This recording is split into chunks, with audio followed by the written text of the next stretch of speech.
अश्विन के कुछ अचीवमेंट के बारे में मैं आपको बताऊं तो वो स्टार सुवर्णा चैनल स्टार सिंगर सीजन 3 के विनर रह चुके हैं। उनको सीजन 2 राइजिंग स्टार में भी देखा होगा। चल के तुझे मैं लेके चलूं एक ऐसे गगन के तले, जहां गम भी ना हो आंसू भी ना हो, बस प्यार ही प्यार पले। रियलिटी शो की रियलिटी क्या है? अगर आप पूरा बेस्ट दोगे तो डेफिनेटली कोई आपको रोक नहीं पाएगा रियलिटी शोज पर। चीजें उसके बाद सामने आई थी कि ये पहले से ही फिक्स था कि इन्हीं को जिताना है। क्या इस तरीके की चीजें रियलिटी शो में होती है? इतनी कठिन प्रोसेस के बाद आपको सेलेक्ट किया गया है तो आप में भी कुछ बात है, आपको रियलाइज करके वहां पर काम रहना है और आपकी बेस्ट देना है। अगर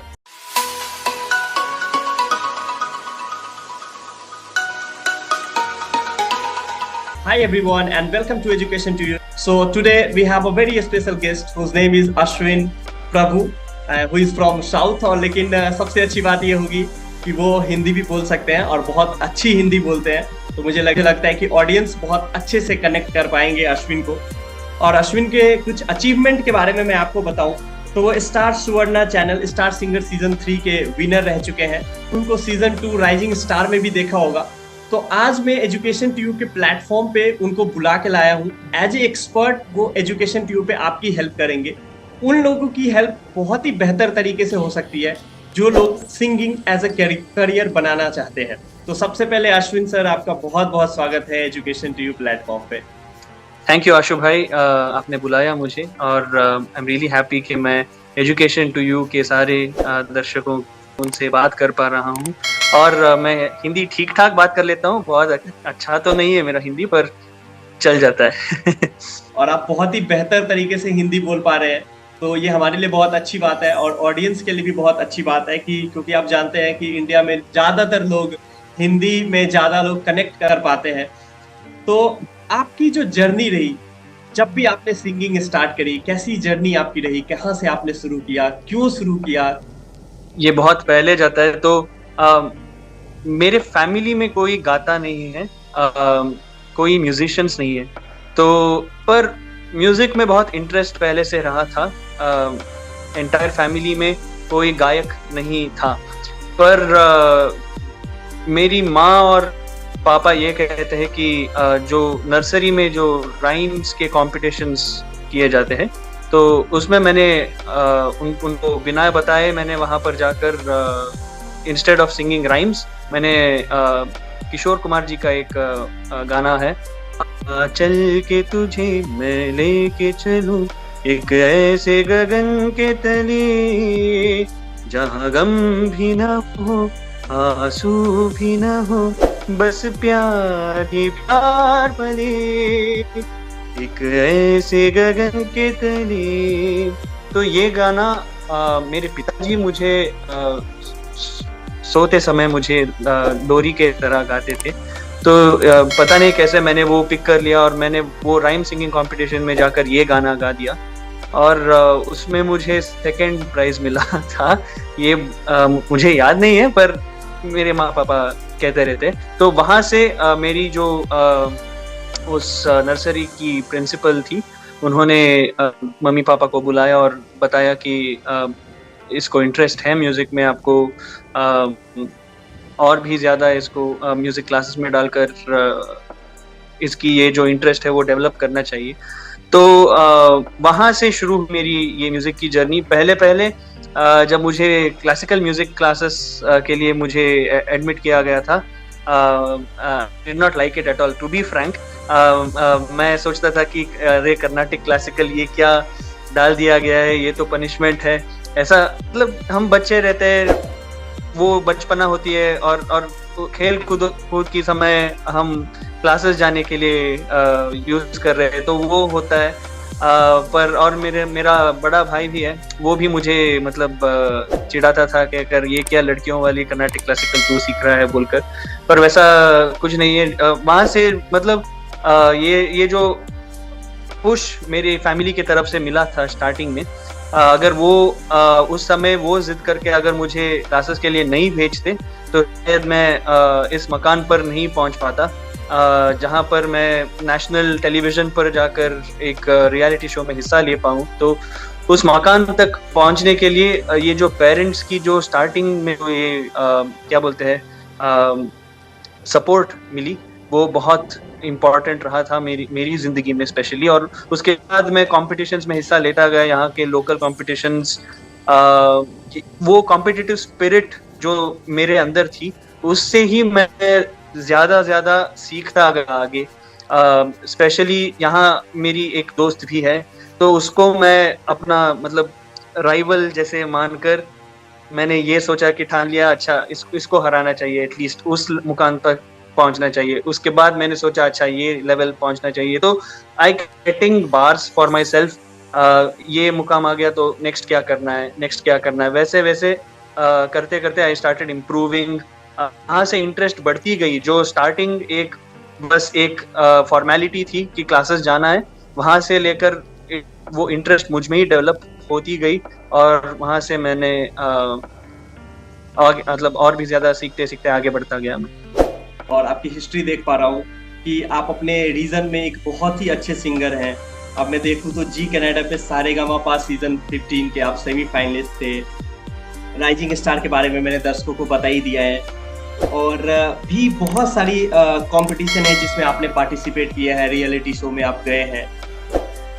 जो लोग एंट्री करना चाहते हैं, जो लोग बहुत अच्छा गाना गाते हैं लेकिन उनके पास कोई प्लेटफॉर्म नहीं है, उनको पता ही नहीं है कि वो किस तरीके से रियलिटी शो में जा सकते हैं, क्या प्रोसेस होता है, किस तरीके से लोग प्रोसेस को फॉलो करते हैं, इसके बारे में आप कुछ बताइए। मैं स्टार्ट करना चाहूँगा अपनी खुद की एक्सपीरियंस से। पहले क्या होता था, I participated in reality show. यहाँ पर SP बालासुब्रमण्यम जी एक रियलिटी शो को होस्ट करते थे। मेरी जिंदगी का पहला रियलिटी शो वो था। उसका नाम था एदे तुम्बी हाडू वेनु, और इसमें मैंने 2006 में हिस्सा लिया था, जब मैं 6th स्टैंडर्ड में पढ़ता था। तब और अब की जो बात है वो बहुत डिफरेंट है, पर फिर भी I would like to start from there, और फिर मैं बताऊंगा कि अब क्या करते हैं और क्या करना चाहिए लोगों को। तो तब क्या होता था, कैसेट का ज़माना था। ऑडियो कैसेट्स हमको रिकॉर्ड करने थे, हमारी वॉइस को रिकॉर्ड करके वो कैसेट में 2 या 3 गाने रख के उनको पोस्ट करना पड़ता था। उसके बाद वो ऑडिशंस के लिए कॉल करते थे। ऑडिशंस को जाकर ऑडिशन देख, वहाँ पर वो अलग अलग जॉनरा के गाने पूछते हैं। स्पेशली अगर आप मेलोडियस टाइप के गाने से शुरू करेंगे, पहले जाते ही आपको पूछेंगे कि आप क्या गाना गाओगे। तो अगर आपने एक मेलोडी गाने को चूज किया, उसके बाद वो एक फास्ट बीट गाने को पूछते हैं।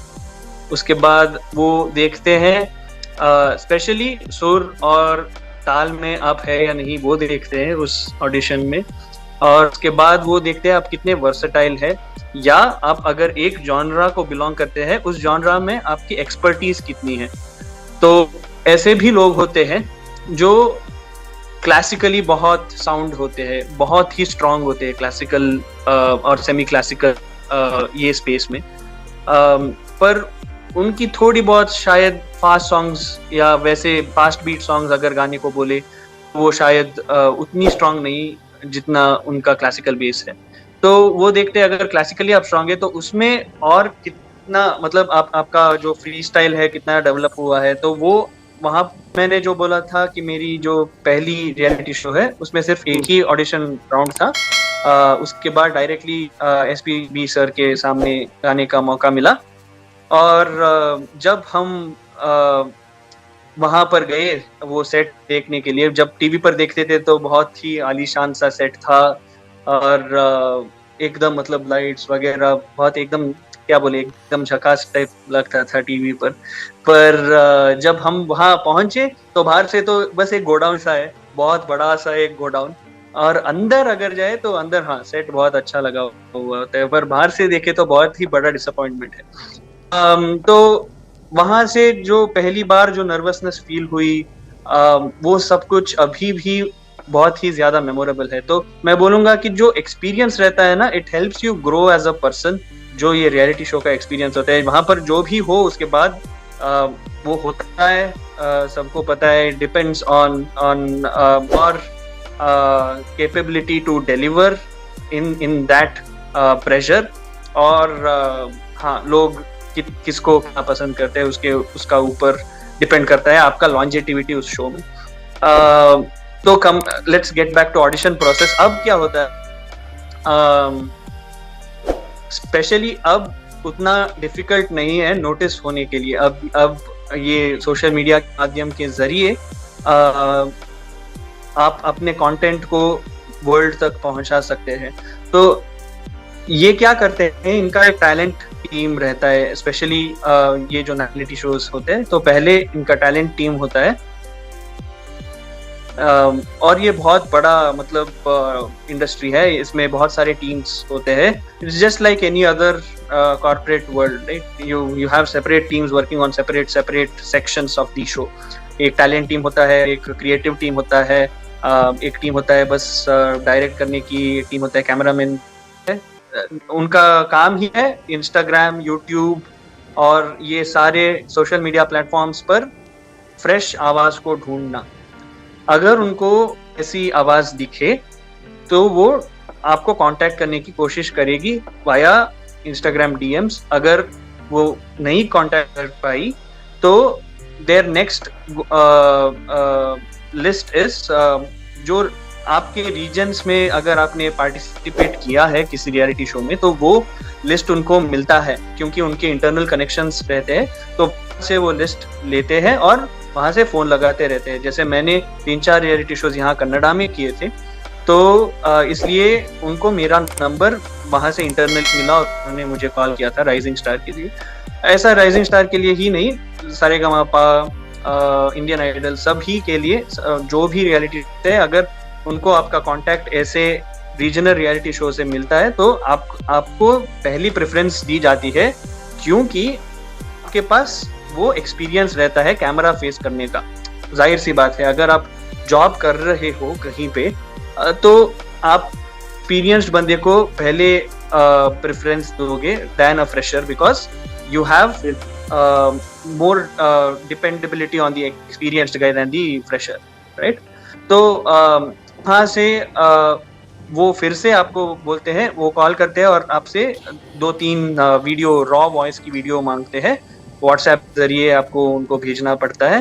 1.5 या 2 मिनट के वीडियो करने होते हैं, सिर्फ तानपुरा पर, कोई स्पेशल इफेक्ट्स नहीं डालना होता है।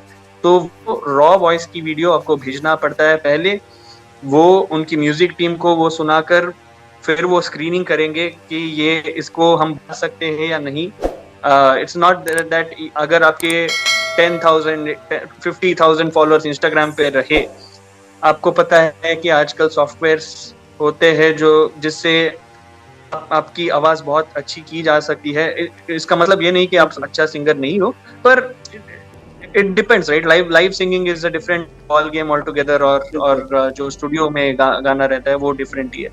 तो वो अगर आपका 50,000 रहा हो तो वो भी आपको एक बार ये सारे वीडियोस रिकॉर्ड करके रॉ वॉइस का आपको भेजना पड़ता है। कोई भी गाना गा सकते हो आप, बस आपकी आवाज और तानपुरे पर आपको गाकर उनको भेजना पड़ता है। तो उसके बाद एक पहली बार स्क्रीनिंग होता है, वो डिसाइड करते हैं कि आप आ सकते हैं या नहीं।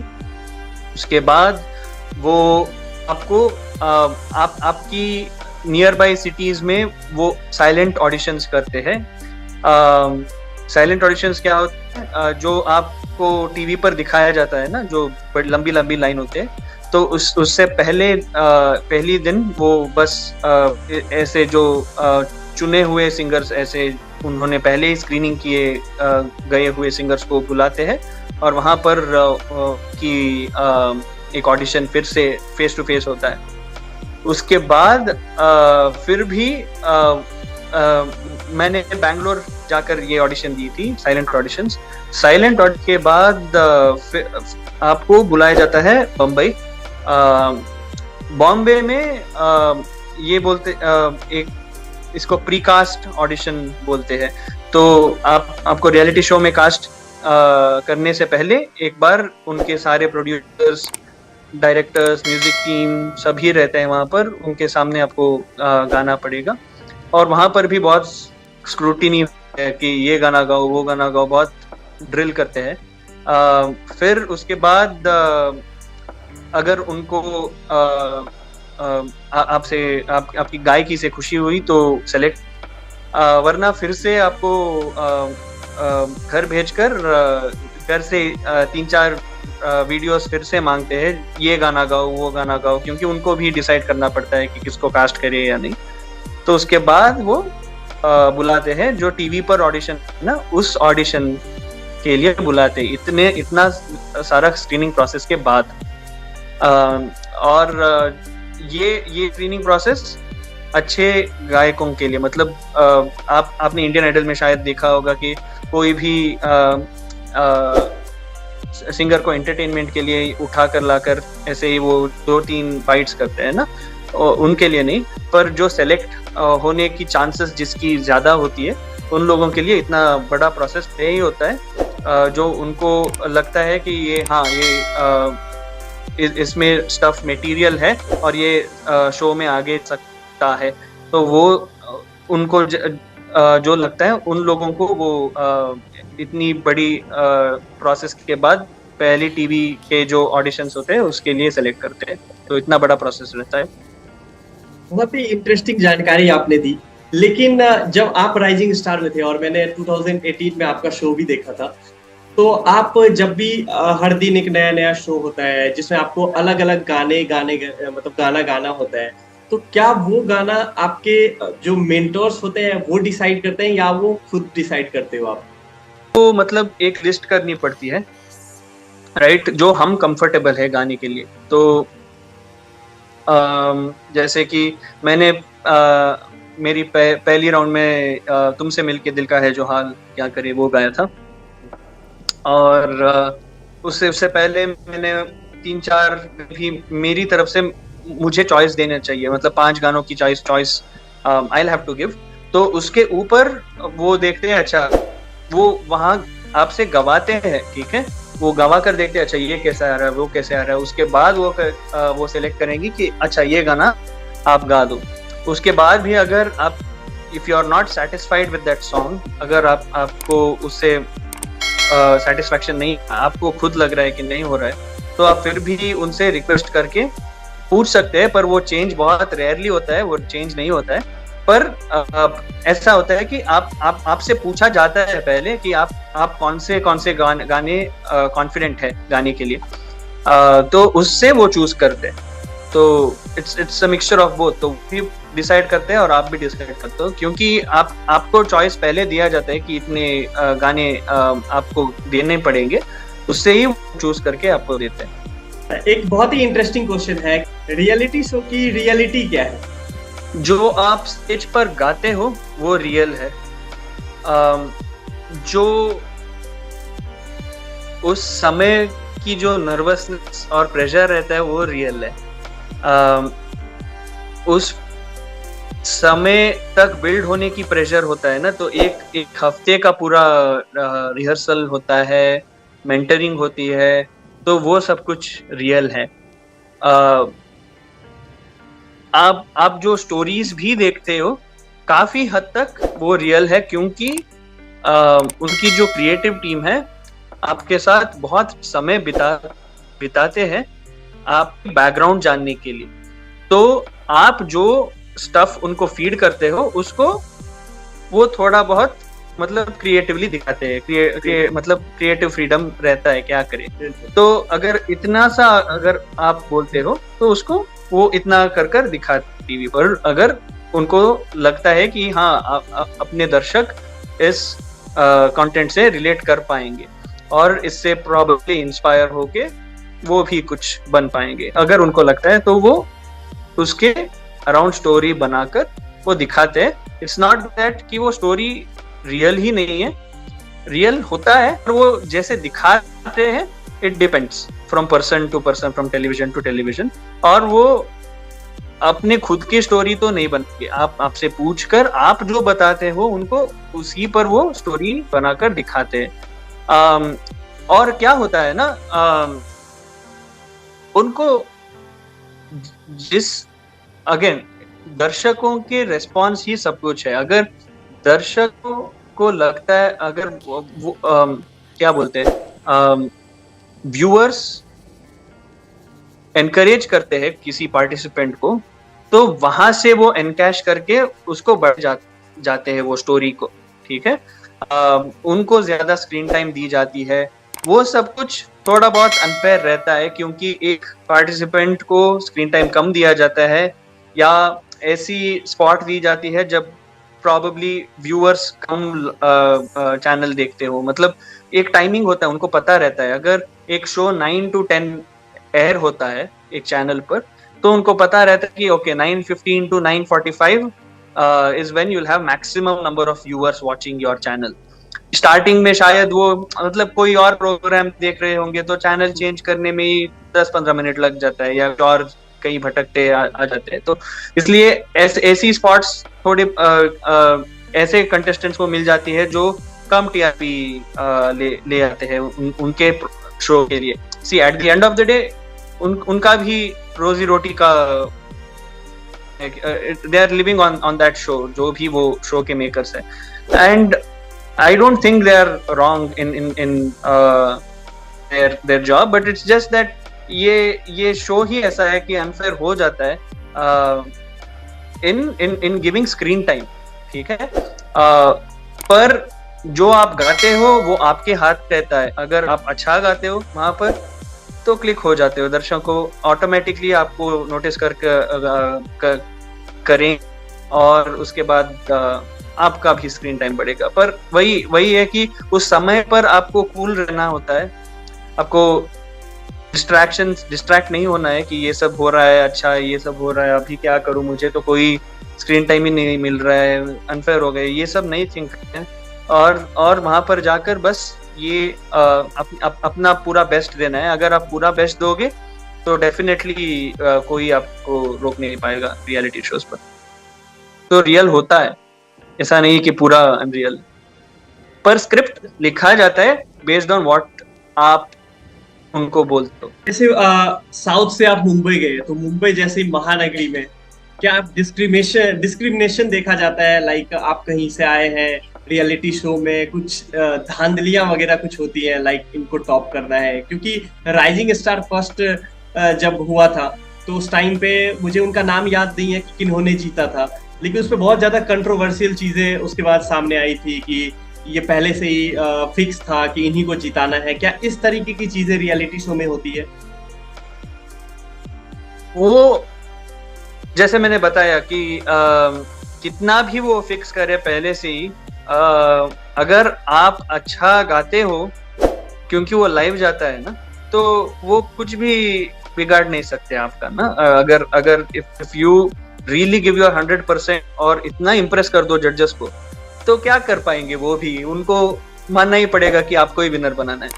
तो मेरे सीजन में हेमंत रिजवासी थे, रोहन प्रीत थे, और अख्तर ब्रदर्स थे, और ऐसा मतलब चलता रहता है वहां पर, कंटेस्टेंट्स के बीच में ही चलता रहता है। बोलते अच्छा ये आ गए तो यही जीतेंगे, ये आ गए तो अरे इनको बुलाया गया है तो यही जीत जाएंगे। पर वही ना, तो यही बोल रहा हूँ कि आपको वो सब दिमाग में नहीं डालना है। वही हुआ था मेरे साथ, मैं आई गॉट स्कैर्ड, अरे बाप रे ये लोग बहुत महान दिग्गज है, क्या करें हम तो यहाँ से आ गए, कुछ नहीं कर पाएंगे। तो वो नहीं होना है वहां पर। अगर आप गए हो तो आप में भी कुछ बात है, इसलिए आप उस मुकाम तक पहुंचे हो, आपको सेलेक्ट किया गया, इतनी कठिन प्रोसेस के बाद आपको सेलेक्ट किया गया है, तो आप में भी कुछ बात है। आपको रियलाइज करके वहां पर काम रहना है और आपकी बेस्ट देना है। अगर आप हार दोगे स्टेज पर तो वो भी कुछ नहीं कर पाएंगे, तो सिलेक्ट करना ही पड़ेगा उनको। बहुत ही बेहतरीन इंफॉर्मेशन आप लोगों के लिए अश्विन ने दी है।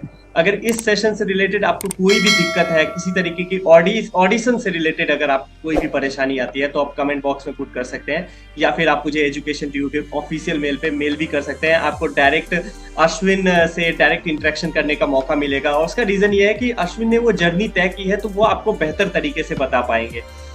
और अश्विन, आप हमसे जुड़े इसके लिए आपका बहुत बहुत धन्यवाद, और पूरी टीम आपको बहुत बहुत शुभकामनाएं देती है कि आप लाइफ में बहुत ही बेहतरीन करें और आप हमसे जुड़े रहें, ताकि जो आने वाले स्टूडेंट है या फिर जो ऑडियंस है वो आपसे बहुत ही बेहतर तरीके से कनेक्ट हो पाए और आप उनकी बेहतर तरीके से हेल्प भी कर पाए। ये बहुत मेरी जो इन्फॉर्मेशन थी, शायद इससे किसी की हेल्प हो पाए तो I also be happy. And thank you again for ये इनिशिएटिव के लिए। आपको बहुत बहुत शुभकामनाएं और मेरी तरफ से best of luck to entire education to you team. Thank you so much.